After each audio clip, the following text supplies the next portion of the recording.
ना चाहकर भी हमारे मन में गंदे विचार क्यों आते हैं? दोस्तों, मन ही हमारा सबसे बड़ा दुश्मन है और सबसे बड़ा दोस्त भी। हर समय जिस व्यक्ति के मन में ये अश्लील और गंदे विचार आते रहते हैं, वह कभी न कभी इन विचारों के अधीन होकर अपने भविष्य को चौपट कर ही लेता है। व्यक्ति के तन की वासना जब उसके मन को अपना गुलाम बना लेती है, तब उसे अच्छे बुरे में फर्क करना मुश्किल हो जाता है।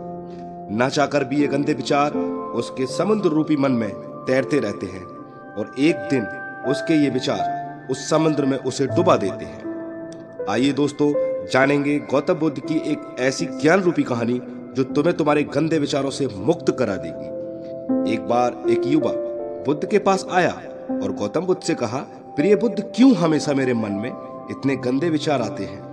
क्यों ये काम वासना मेरे मन में घर कर चुकी है? मैं इन विचारों से परेशान हो चुका हूँ। एक पल भी मैं शांत नहीं रह पाता। हमेशा औरतों को देखकर मोहित हो जाता हूँ, खुद को रोक नहीं पाता। संसार हूँ ये बताते हुए कि क्या क्या विचार मेरे मन में जन्म लेते हैं। बुद्ध मुस्कुराए और इस युवक से पूछा, जानते हो काम वासना क्या होती है? उस पर उस युवक ने कहा, बुद्ध, मैं ये तो नहीं जानता कि काम वासना क्या होती है और आती कहाँ से है, पर ये जो भी है बड़ी गंदी चीज है। बुद्ध ने फिर इस युवक को समझाया, प्रकृति ने जिस चीज को भी हमें दिया है वह कभी भी गलत नहीं हो सकती। गलत है तो उसका सही तरह से इस्तेमाल ना करना। वासना हर व्यक्ति की जरूरत है। जैसे कि यदि तुम्हारे पास धन नहीं है तो तुम्हें धन की वासना हो जाएगी। उस युवक ने कहा, जब ये सही है तो लोग फिर इसे गलत क्यों बताते हैं? बुद्ध ने फिर कहा, समस्या तो यही है कि लोगों ने काम वासना को गलत समझ लिया है। लोग इसे छुपाने की कोशिश करते हैं। काम वासना गलत नहीं है, काम वासना का गलत तरीके से इस्तेमाल करना गलत है। काम की इच्छा को ईश्वर ने प्रत्येक व्यक्ति को अपनी पीढ़ी बढ़ाने के लिए व एक निश्चित जीवन साथी के साथ अटूट बंधन में बंधे रहने के लिए किया है। जानवरों में भी काम वासना होती है, पर वो इसका उपयोग कभी भी आनंद प्राप्ति के लिए नहीं करते, बल्कि अपनी पीढ़ी को आगे बढ़ाने के लिए करते हैं। प्रकृति ने जानवरों को इतनी समझ नहीं दी कि वे काम वासना को अपने सुख का आधार बना ले, पर इंसान ने इसे अपने जीवन का परम लक्ष्य बना लिया है। फिर उस व्यक्ति ने कहा, यह काम वासना हम पर हावी क्यों हो जाती है?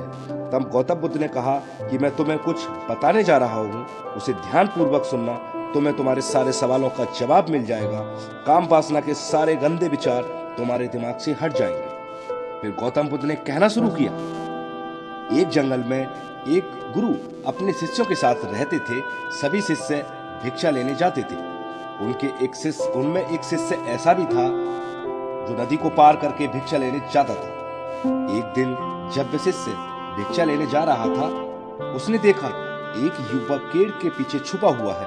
वह भिक्षुक उसके पास आया और उसके छुपने का कारण पूछा। फिर उस युवक ने कहा, क्या वो सुंदर लड़कियां जो इस नदी में पानी भर रही हैं तुम्हें नहीं दिख रही? तब उस शिष्य ने नदी की तरफ देखा। वहां कुछ नई उम्र की लड़कियां नदी से पानी भर रही थी। फिर उस लड़के ने कहा, अरे पागल, तुझे नहीं दिख रहा कैसे ये सुंदर परी सरीखी लड़कियां इस तालाब से पानी भर रही हैं? वो शिष्य भी नजरें गड़ाकर उस ओर देखने लगा। उसके मन में विचारों का आवागमन होने लगा और वो शिष्य भी प्रतिदिन उस युवक के पास नदी पर आने लगा। अब उस शिष्य का मन किसी भी काम में नहीं लगता था। सदैव वही नदी के समीप देखे गए दृश्य उसके दिमाग में चलते रहते थे। बार बार उसका मन उन लड़कियों की खूबसूरती देखने को मचलता रहता। जब गुरु अपने शिष्यों को शिक्षा देते, तब भी उसका मन विचारों में खोया रहता। गुरु उसके मन की जिज्ञासा को भांप चुके थे और उन्होंने उस शिष्य को अपने पास बुलाया और भिक्षा के लिए साथ चलने को कहा। शिष्य ने गुरु को टालने की इच्छा से कहा, आप क्यों परेशान होंगे, मैं ही भिक्षा मांगकर ले आऊंगा। तब गुरु ने कहा, ठीक है, तुम ही चले जाओ। वो शिष्य चला गया। गुरु भी उसको देखने के लिए उसके पीछे पीछे चल दिए। थोड़ी दूर नदी के समीप जाने पर गुरु ने अपने शिष्य को एक युवक के साथ पेड़ के पीछे छुपे हुए देखा। वो दोनों एक अपराधी की तरह उस पेड़ के पीछे छुपे हुए थे।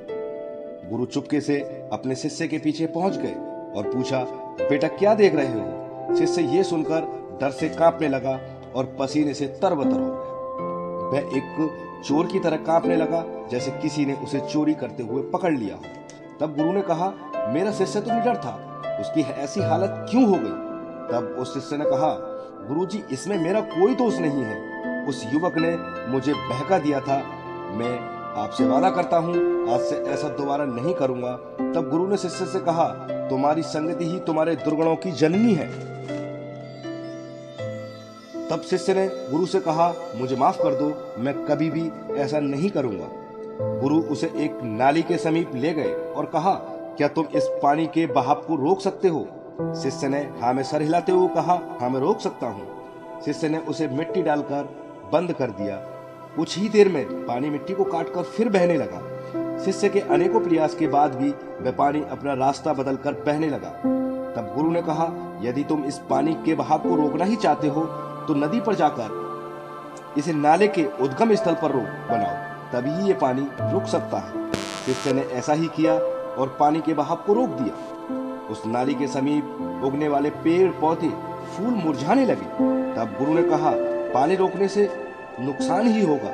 यदि पानी का बहना गलत नहीं है, उसका संतुलन के साथ बहना जरूरी है। वैसे ही जैसे काम वासना गलत नहीं है, गलत है तो उसे अपने जीने का लक्ष्य बनाना। तुम्हारे विचार तुम्हारी संगत पर निर्भर करते हैं। जैसी तुम्हारी संगत होगी वैसे ही विचार तुम्हारे दिमाग में आएंगे। यदि तुमसे कहा जाए कि इस बारे में मत सोचो, तो सबसे पहला चित्र तुम्हारे दिमाग में वही आएगा। जब आप गंदे विचारों को रोकने का प्रयत्न करते हैं तो वो और तेजी से व्यक्ति के अंदर प्रवेश करते हैं। शिष्य अपनी परेशानी का समाधान समझ चुका था। वह शिष्य शाम को शांति से सोया और पुनः अपने काम पर पहले की तरह लग गया।